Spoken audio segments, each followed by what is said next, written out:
Au cinéma, un placement de produit consiste à introduire une marque ou un produit dans un film. Il y a plusieurs types de placement de produits. Le placement de produit peut être un plan très furtif où le produit ou la marque sont montrés très brièvement. Il peut aussi être situé dans un dialogue ou carrément appartenir à la scène entière. Le premier film à avoir utilisé le placement de produit date de 1919. Voici un exemple d'un simple placement de produit dans un dialogue dans le film Retour vers le futur de Robert Zemeckis. Ici, la marque est Pepsi. C'est un placement de produit très subtil qui marche à tous les coups. Je voudrais un Genie. Génie sans bouillir, tu t'es trompé de porte, la droguerie c'est à côté. Donnez-moi un Pepsi régime. Si tu fais un régime, ne bois pas de Pepsi. Bon, bah alors donnez-moi n'importe quoi pourvu que ce soit sans sucre. Quelque chose sans sucre.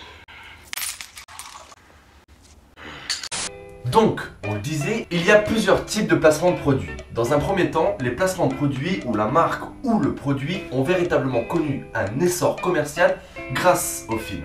La saga Retour vers le futur en est le parfait exemple. La première chose à laquelle on pense est à la fameuse DeLorean, la voiture dans laquelle Doc et Marty voyagent à travers le temps, ou les fameuses Nike Mag pour les puristes. Ce film a véritablement ancré cette voiture dans la légende. Une voiture produite de 1981 à 1983 à seulement 9000 exemplaires.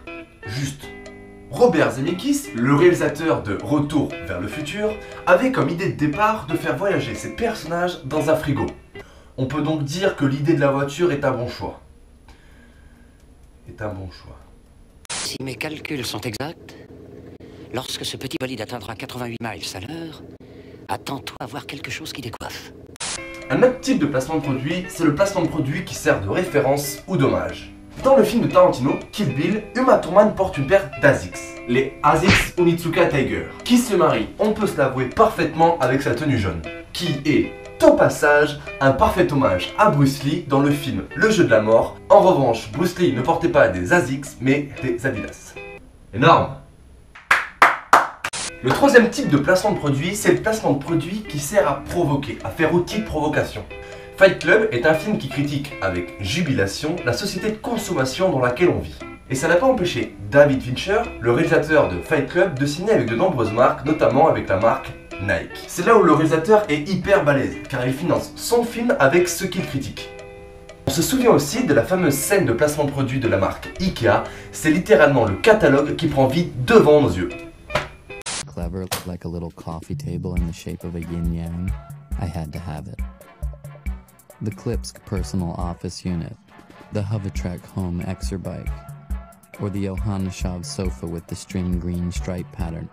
Concernant le film Les Stagiaires, l'histoire de deux hommes qui ont déniché un stage à Google, bref, en gros c'est ça. Que l'on soit clair, Google n'a absolument pas financé ce film. Google a simplement ouvert les portes de son campus à la production pour le tournage du film. Et évidemment, une pub gratuite de 2 heures, ça ne se refuse pas. Penses-tu? Ta gueule. Non, on peut appeler ça une pub car à aucun moment Google est critiqué ou mis en défaut.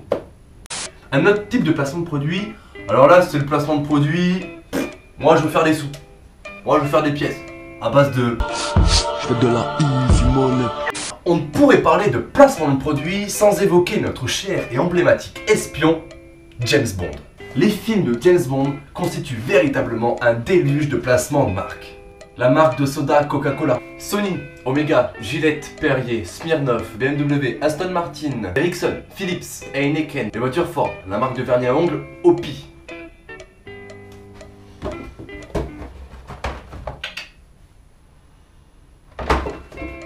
Je disais donc, James Bond ici n'est pas qu'un personnage emblématique, il est aussi un pur produit marketing.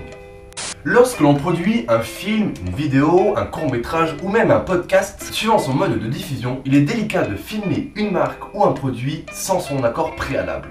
Bon, au pire, moi je m'en fiche un peu, je fais que 200 vues. Mais pour les grosses vidéos amassant des millions de vues, il est préférable d'avoir l'accord de la marque que l'on voit à l'image. Car à tout moment, la marque ou le produit peut porter plainte pour mauvaise publicité. C'est hyper chiant parce qu'au final, tu peux vraiment trouver des marques partout.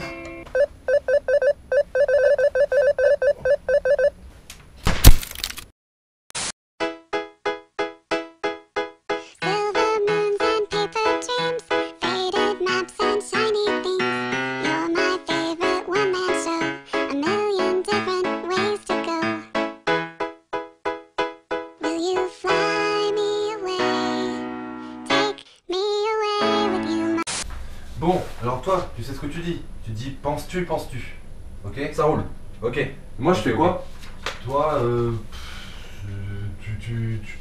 t'inquiète, tu feras un truc. Ouais. Ok. Ok, merci les gars. Bon allez.